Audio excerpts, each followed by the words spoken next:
All right, we're going to get rolling. First and foremost, thank you everybody for making time to come grab lunch with us and have your monthly allotment of doctor-approved red meat, like he said. So we're going to have a fun conversation today. I have two really smart guys, and I always make the bigger guys sit further away from me so I don't sit quite as small. But having Keith and Kirk sitting here. We're just going to talk broadly about cybersecurity, but let me tell you why we're doing this in this very small fashion, this small venue. A lot of it is to have you all interacting with one another, because we certainly have practitioners here, but you guys are living the day-to-day, and we're going to talk broadly about cybersecurity, ransomware. We all know some of the things we should be doing. I think we can have a pretty high-level conversation. This is not going to be a 101 intro to cybersecurity and ransomware conversation today.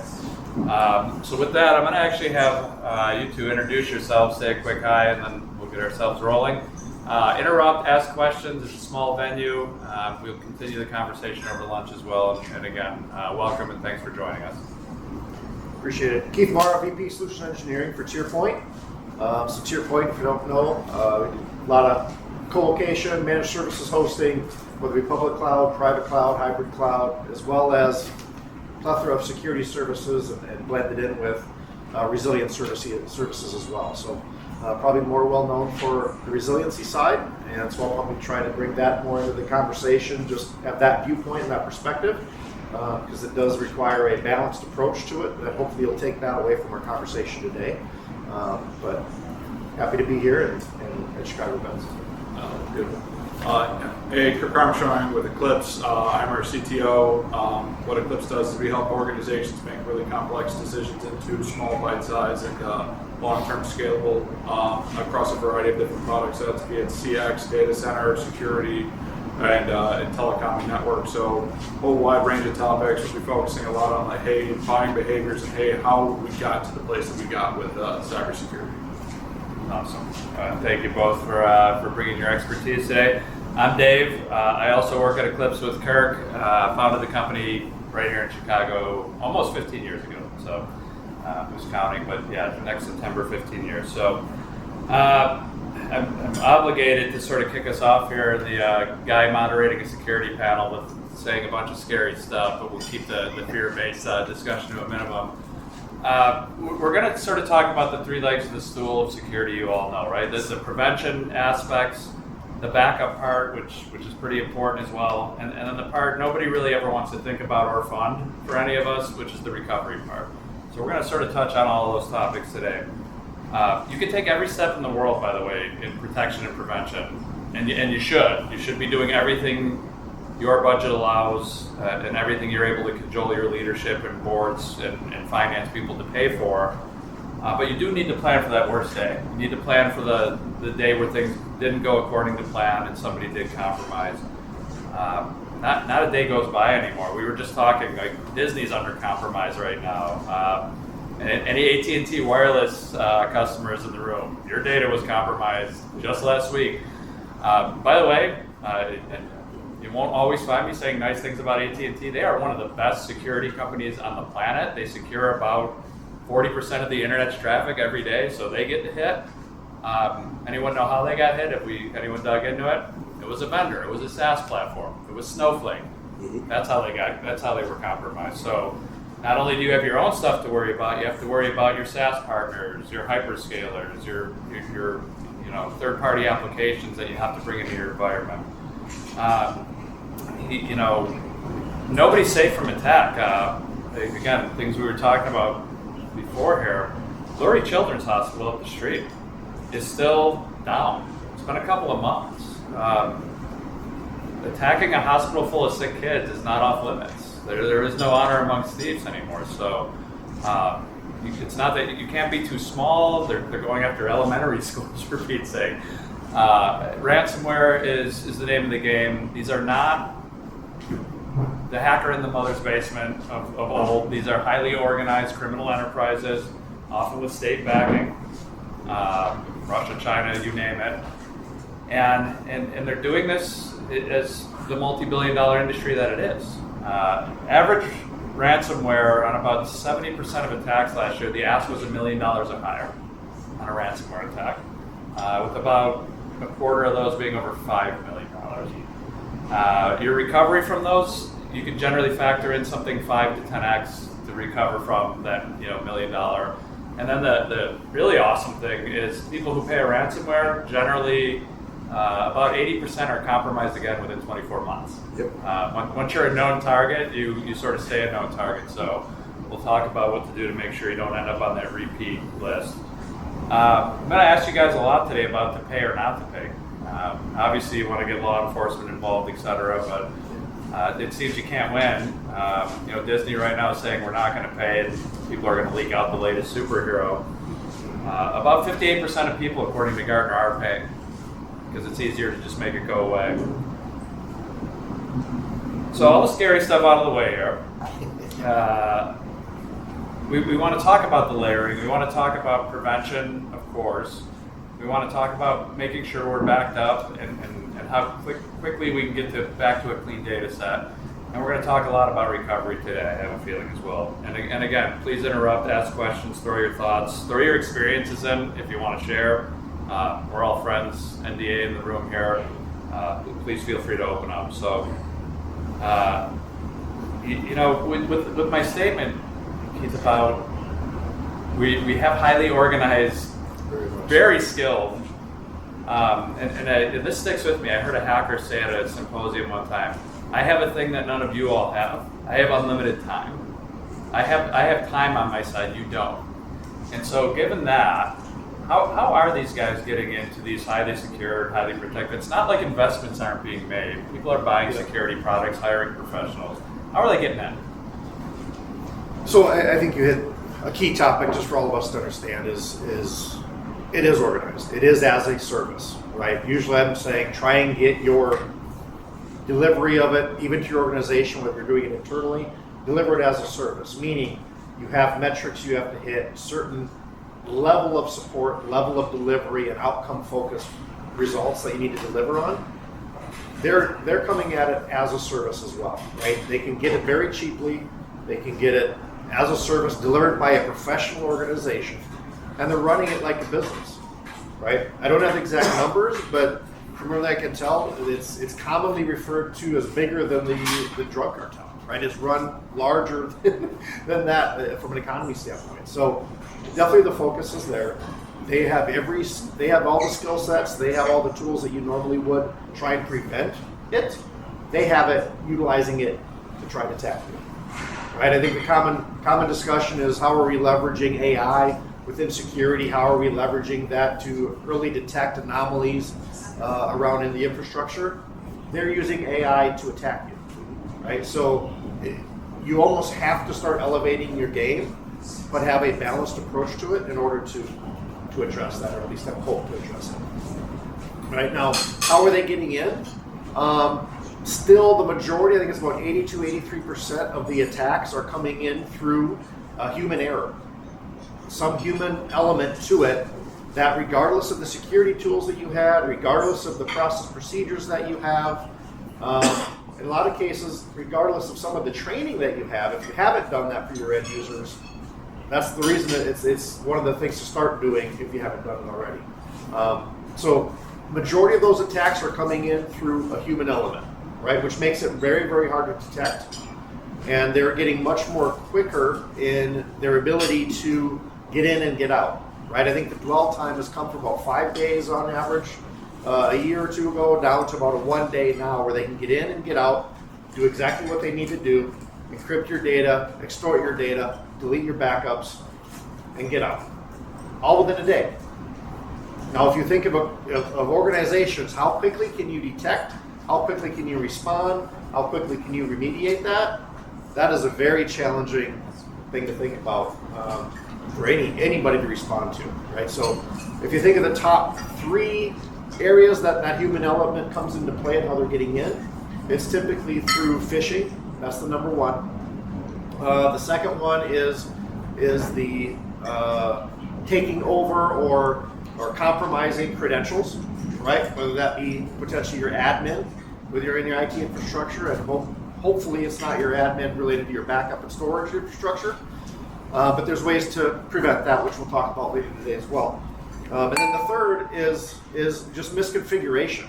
Whether that be in a private cloud, whether that be a public cloud, unknowingly misconfiguring or forgetting to lock down and do your own best practices leads to an area that they can easily get to and attack. So those are the top 3 ways that they're typically getting in and exploiting this detection. Thanks, Keith. Yeah, and to just put a button on that point, depending on your source of information, the analysts of the world, half to 2/3 of all compromises are because of human compromise or social engineering, phishing attacks. So if you have one of those companies that doesn't have any of those pesky people, you're probably in better shape. But if you have people, that's going to be one of those avenues that is sort of always open for business. So Kirk, security is top of mind for everybody, every organization. And by the way, this is like Dave's been trying to make fetch happen for a really long time. I say from every mountaintop I have the privilege of speaking off of, security is a board level responsibility. It is not an IT function. Absolutely.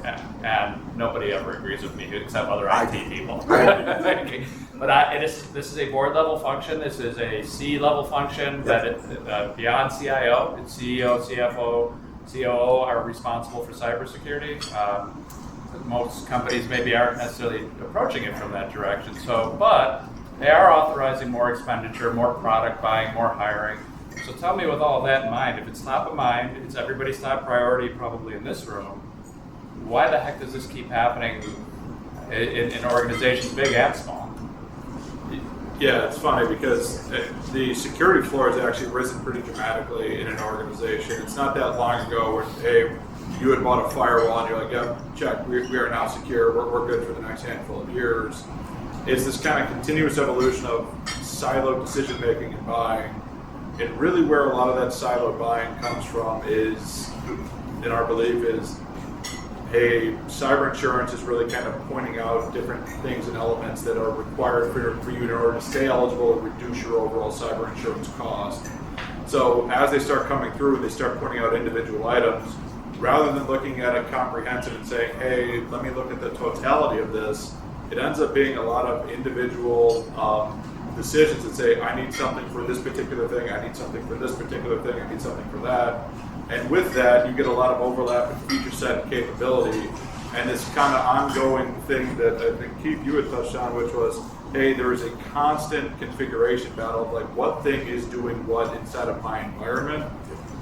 So really with that is the complexity of this is you're making constant decisions and your team is having to say, well, do I do this with product A or product B? And that's really where a lot of the challenge is coming from right now is your environment is harder to manage than ever because you've got different manufacturers who have sold you different things over time, and these don't naturally all play together. So that doesn't mean, hey, go to one manufacturer and buy everything, but it does mean, hey, how am I making it so that this is a manageable ecosystem rather than a patch built of things that I've put together over the last 6 years, and I can't possibly pull one back out because I don't know what it really does for me anymore. Awesome. I'll just add one more thing to that is, if you think of organizations, and what the data typically shows is that only about 1/3 of those issues or ransomware attacks are actually detected and reported within our own internal IT security teams. Typically it's coming from supplier, vendors, other partners that are connected to you that are seeing those issues. And the main reason is just because it's coming in through inadvertent ways that you're not detecting it, right? So a couple different points that you can leverage is taking advantage of where you're detecting it. Try and detect it as close to the data as possible. Whether you're backing it up, where you're replicating it, wherever your data is, make sure you have those detection capabilities enabled and alerting to be able to more quickly identify, respond, and then therefore lock it down and recover if you need to. But that's just one other area I'd have it. So I'm going to kick this to you, Kirk, and I want to sort of shift the conversation a little bit. It's one of my favorite things that stuck with me. I years ago, 5-6 years ago, I got to see the former CISO of the CIA speak in a small room like this. fabulous dude named Bob Bigman, who's the strangest, most wonderful practitioner of cybersecurity I've ever met. And somebody said, "What's the one thing I can take away from this room?" And I'll never forget this. He said, "Stop assuming the people who sell you cybersecurity products give a shit about securing your environment." And I said, "Wow." And as I unpacked that thought, and I went and talked to him after, he goes, I can get into almost any security product just based on their interface, because they're lazily like just taking open source interfaces that have all the holes in the world in them. They're not thinking about it. They're thinking about the thing that they're tasked to do, which is growing their business. So how do we get out of product mindset?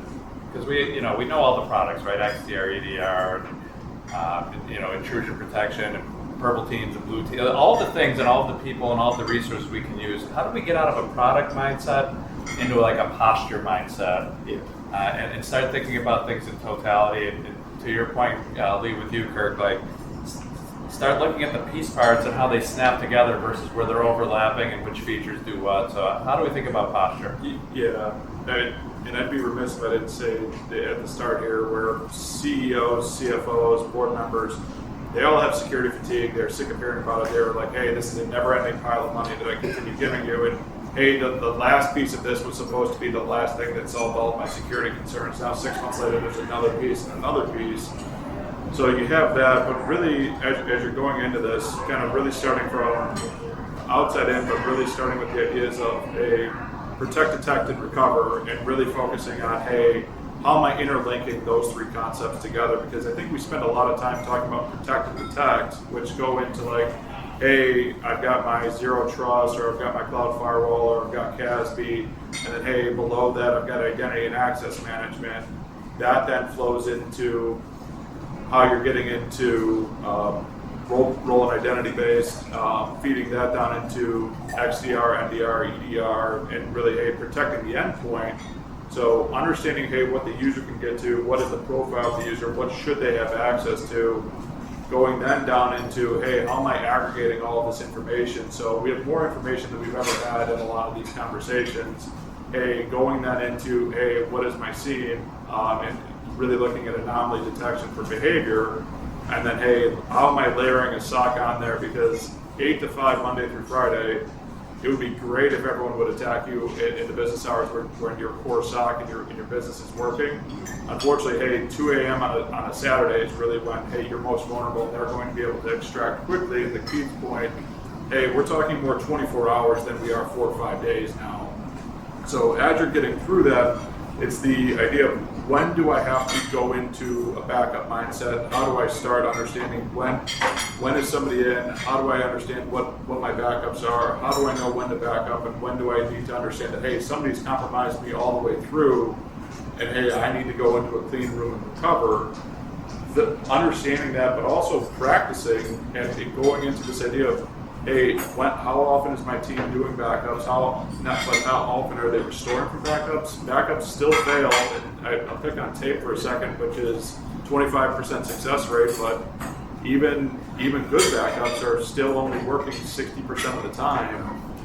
That's an issue in this, and hey, if you're not encrypting or you're not having immutable backups, that's the first piece of, hey, anyone who's entering your environment, they're trying to understand how vulnerable are you in your backup strategy, and then that will directly dictate, hey, how fast they can interact with you, where they may say, hey, you know what, I'm going to leave this be, but focusing on kind of one to the next, and understanding kind of your waterfall approach of how are all these things working together, how am I minimizing access, and even if there's credentials that are compromised, because they're going to get compromised. Everyone in this room has had credentials get compromised at this point. This is not a new issue. How are they minimized? And then, hey, how am I acknowledging that those credentials have been there? So that's at least from a framework and piece parts perspective. That's how we look at it. But I don't know. And you packed a lot in there without saying zero trust too. So thank you for that. Yeah. That was excellent. And where I want you to take this here, Keith, is. Yeah. TierPoint manages a lot of customer environments for a lot of diverse, different industries, businesses. You've got 20, 30 data centers. You've got all sorts of stuff you're trying to keep an eye on. How are you encouraging your client base, and how do you all think about posture as well? Yeah, so how we're approaching it, 40 some data centers across the country, we see a lot. We're trying to protect it at the macro level, everything coming into the data centers, et cetera, but also helping our customers narrow that down and narrow their focus to be able to not only defend and detect, but also respond. And I think the biggest part from a mindset that we all are trying to educate our customers on is it's not a matter of if, it's when. That's the first mindset you have to get over. 100% of the organizations will eventually succumb or experience a ransomware attack. It's just a matter of time. And I think I wrote down a quote here, just similar to you, CIO of Homeland Security, right? You think all the resources in the world to try and protect environments. This statement just from a mindset, you're going to be a victim of a ransomware attack. That's not admitting defeat. It's preparing for success. That's the first step in trying to understand what to do, right? So very similar. But beyond that, it is definitely a balanced approach. Think of it as a teeter-totter, right? You got the defense of your network. If you're spending over budget there and spending a lot of money, as you're saying, it's common. That's the first thing that gets the IT budget. The one that then is not getting it as much is either your backups, recovery, and what I would call the protection that you're protecting your data and isolating your data, right? So zero trust is part of that. The other part that I would add to it is just data immutability. In a lot of cases, with going with more modern data protection technologies, they have the ability to tie in data immutability, meaning you're encrypting it, you're protecting it, and even if there's credentials that are stolen or compromised, even your backup admin credentials, they will not be able to go and delete it or encrypt it or take it. Okay? So that in itself gives you some base layer of protection of your data. Now, whether you do a subset of it, that if you've gone through the effort to do identification of your most critical data, or you just do it all the data, right? To me, if you look at the cost versus risk of it, I would do all of your data. And some of the technologies that we utilize for it, there is $0 uplift of cost in order to leverage it. It's just enabling it, right? So to me, that's the first step that we're trying to educate is leverage that, utilize that capability to at least giving you a fighting chance so that you know your data is protected. And then beyond that, it's what points of recovery do you have, and are you enabling continuous protection on that data? So therefore, from the most recent point where it would have been compromised, you have a recovery point that's immediately identified upon that you can then restore very quickly and keep your business operating functional. So if you have that capability built in, you're much more confident in your response back to a ransomware attack saying, we're not going to pay no matter what you're doing, right? There's still the concept of a triple threat or where they're continuing to come at you, whether they extort your data, whether they try to sell it on the market, or they then launch into DDoS attacks so that you can't even respond from an IT perspective while you're in a ransomware situation. So it's very, very nasty what they're trying to do. But having some of those base layer protections and then maturing it from there, being able to allow you guys to do your recovery testing, do some scenario-based recovery, whether that's app by app, data set by data set, or entire data center by data center. Right? You need that, what I call blast radius that you're preparing for. How big is that blast radius of that event? And are you prepared to be able to identify, detect, and then respond to it appropriately? Yeah, but I think with that, like, hey, giving your teams chances to practice recovery. Like, hey, everyone has run books, everyone has, hey, yeah, this is theoretically how it would work. How am I taking this? How am I validating? How am I actually going out and like, hey, the worst time to find out that you have a hole in your run book is the day it happened. So, hey, by no means are we advocating for every night that the IT team stays up and, hey, we're going to do recovery testing until the end of time, but hey, scheduled points to understand that, like, hey, I understand what role are key people playing in this, what happens if that person is out. These are key steps in the process. And by the way, I don't think we've talked about this yet.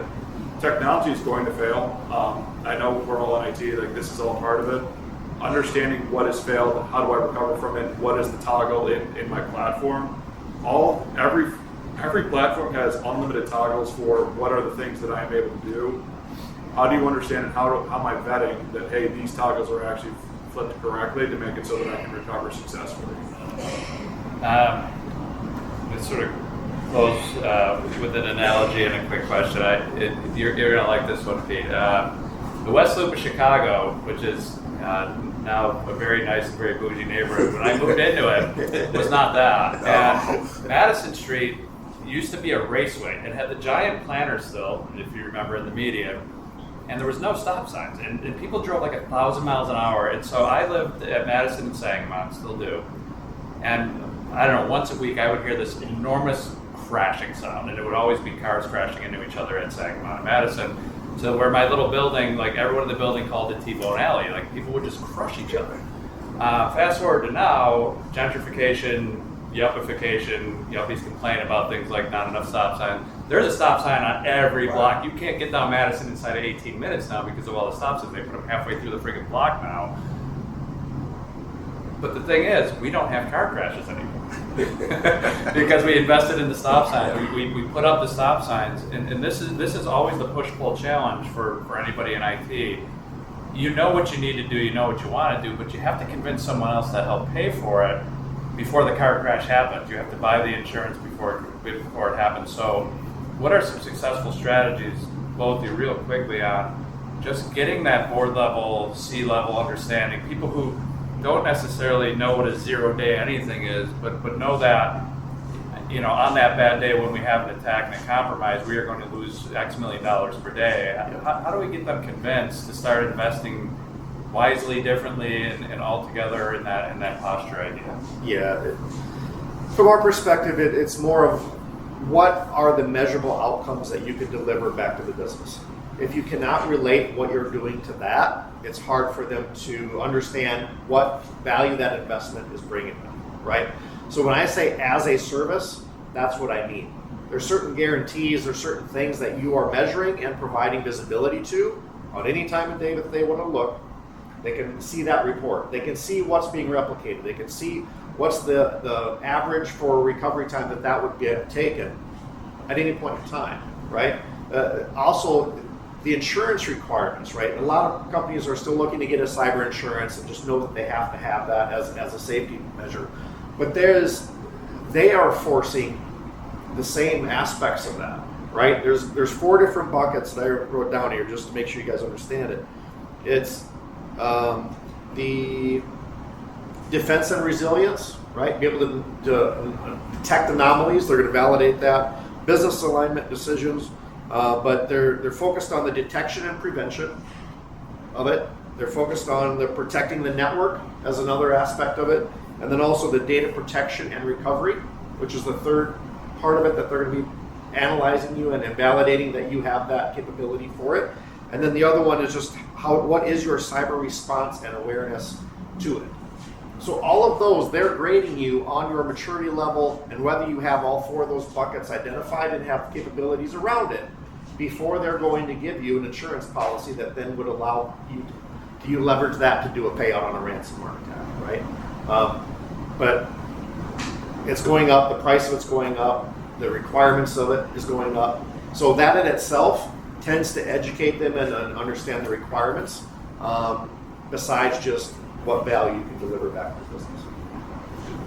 Anything to add? No, I mean, that exact thing is we have to speak business terms back to the business. I think a lot of people in this room, knowing a lot of it is, hey, making sure that we are actually speaking business to the business versus like, hey, using IT jargon or trying to out-engineer out CEO or the board members. Really taking it back to what are we trying to do with this amount of money, and then with some of it is taking some of the security budget and allocating it to other initiatives and really redistributing and saying, hey, actually I need to be focusing on some of my recovery budget. I need to be reallocating towards these alternate ideas, but security is just kind of this ever-growing piece, and as we're starting to see some of the consolidation in the security space and a lot of the vendors with overlap and the conflicting tool sets, cyber insurance companies aren't going to pay forever. They're going to make it harder and harder to do so. How are you making it so that you can do more with less? Because congratulations, you're in IT. That is an inevitability that you will be doing more with less in cybersecurity. How do we start reallocating and repositioning? I'm not saying abdicate anything that you've done, but strategically realigning, hey, where am I going at this with the business? So I'm gonna didn't even discuss it with you guys. Throw a fun curveball here. I'm gonna open up the Q&A, but first I'm gonna thank you two for absolutely awesome insight, wisdom, and we're gonna open up the Q&A, and I'm gonna get us started here at the table because again, this is for everybody to get talking. But I'm gonna put you on the spot while you're starting your salad or bowl of soup here, Keith. You mentioned it at the outset, what TierPoint does. You have to think about a client's environment. They might have colo racks, they might be using infrastructure as a service from you, your own private cloud. They're probably hopping off from one of your data centers to AWS and or Azure and or GCP, so you've got to think about that.